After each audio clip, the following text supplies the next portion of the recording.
Alors on se retrouve pour la correction de l'exercice 61, page 148. Il s'agissait de trouver les extrémums locaux de cette fonction-là.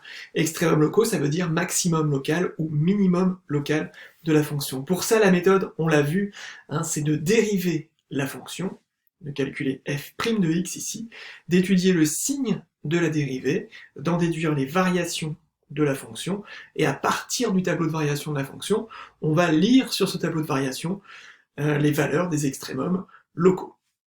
Alors on y va, on calcule la dérivée de cette fonction-là. Donc f' de x ici,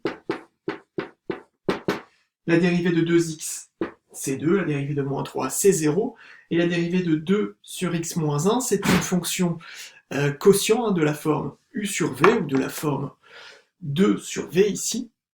Donc on va appliquer la formule de dérivation d'un quotient, et donc ça va nous donner ici moins 2 sur x moins 1 au carré. Donc quand on dérive, on obtient cette formule-là. Et donc, pour pouvoir étudier le signe de cette dérivée, c'est important de tout mettre sur le même dénominateur, qui va être ici x moins 1 au carré. Voilà.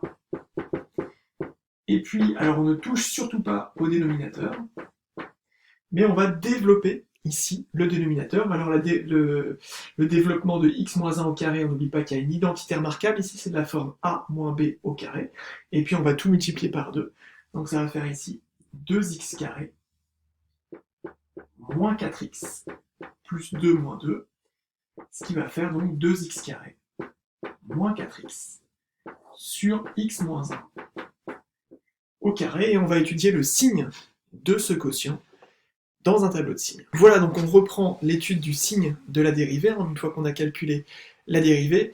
Donc je rappelle, c'est important, et on aura l'occasion pour ceux qui ont des difficultés là-dessus de revenir sur cette méthode. Dès que vous avez un quotient, c'est important de mettre tout sur le même dénominateur, ce qu'on a fait ici.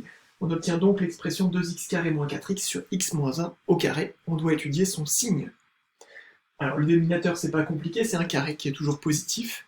Il faut juste faire attention à l'annulation en 1, ici, qui est une valeur interdite. Et le numérateur, c'est une expression du second degré.